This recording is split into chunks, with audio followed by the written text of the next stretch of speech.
झारखंड में मंत्री मंडल विस्तार को लेकर के लगातार चर्चा चल रही है और इसमें खास तौर पर अगर बात करें तो ये चर्चा तब शुरू हुई जब आलमगीर आलम ने अपने पद से इस्तीफा दिया और जो पूरा मामला था उस मामले में उनकी गिरफ्तारी हुई। उसके बाद से ही ये चर्चा काफी तेज हो गई थी कि चंपई कैबिनेट में विस्तार होगा और विस्तार में सबसे पहले जो नाम सामने आ रहा था आलमगीर आलम की जगह पर वो तो इरफान अंसारी। और उसके बाद ये भी चर्चा तेज हो गई कि 12वां मंत्री जो है वो इस बार भर दिया जाएगा जो कि जेएमएम के कोटे से होंगे, क्योंकि पिछले बार की अगर हम बात करते हैं तो पिछले बार जो नाम सामने आए थे उसमें से बैजनाथ राम का नाम कट गया था, लेकिन इस बार एक बार फिर से उनके नाम के ऊपर चर्चा चल रही है और ये भी चर्चा है कि 28 तारीख को शपथ ग्रहण समारोह हो सकता है। इस वक्त हमारे साथ जेएमएम के विधायक बैजनाथ राम जी, हम सीधे इनसे बातचीत करते हैं और इनसे जानेंगे कि अभी फिलहाल जो चर्चा चल रही है इस पर इनका क्या कुछ कहना है। बैजनाथ जी, अभी फिलहाल इस पूरे मामले को लेकर के क्या कुछ जानकारी आपके पास आ रही है?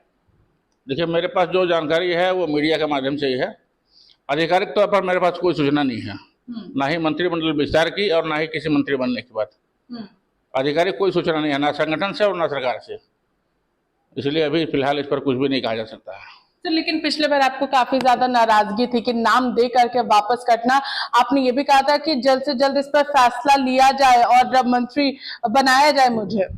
देखिए, परिवार में ये बातें चलते रहती है, वो तब की बात थी। अब नया समीकरण है, नए समीकरण में क्या होगा ये निर्णय मुख्यमंत्री लेंगे और दल के नेता लेंगे, और जब तक उनकी ओर से कोई आधिकारिक सूचना नहीं आती है तब तक मैं इस पर कुछ भी करने के लिए अधिकृत नहीं हूँ।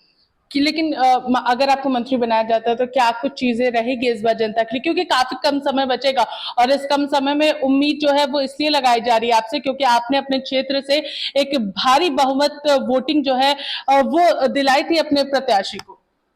नहीं, ठीक है, वो ठीक है, सब कुछ है। चुनाव में वोट लाना अलग चीज़ है और मंत्रिमंडल के विचार में शामिल होना अलग चीज़ है। जहाँ तक समय की बात है, समय वास्तव में बहुत कम है और कम समय में जो कुछ करना होगा जो भी मंत्री बनेगा उसको। लेकिन जब तक कोई अधिकृत सूचना नहीं आ जाती है तब तक इस पर निश्चित तौर पर कुछ भी नहीं कहा जा सकता। अभी जो कुछ चल रहा है कयास चल रहा है, सारी बातें कयास में हो रही है। अगर आप लेकिन आपका फोकस क्या रहेगा अगर बनाया जाता है, क्योंकि ये चर्चा काफी ज्यादा हो रही है आपके नाम पर? देखिए, अगर मगर जवाब देना मुझे नहीं आता है। जब स्थिति आएगी तो उस पर बात करेंगे, जिसकी संभावना भी कुछ भी सामने नहीं है और कम से कम मैं उस पर श्योर नहीं हूँ, तो मैं इस पर कुछ नहीं कहना चाहूंगा। देखिए, तो बैजनाथ राम भले यहाँ पर अभी फिलहाल श्योर नहीं है, लेकिन जो चर्चा फिलहाल चल रही है उसमें 12वां मंत्री यानी कि जो चंपई सोरेन का जो सरकार है उसमें मंत्रिमंडल का जो पूरा खाका है वो बनकर के तैयार हो चुका है और उसमें ये चर्चा काफी ज्यादा है कि लातेहार से विधायक बैजनाथ राम को इस बार मंत्रिमंडल में जगह मिल सकती है और काफी कम समय विधानसभा चुनाव के लिए बचा हुआ है।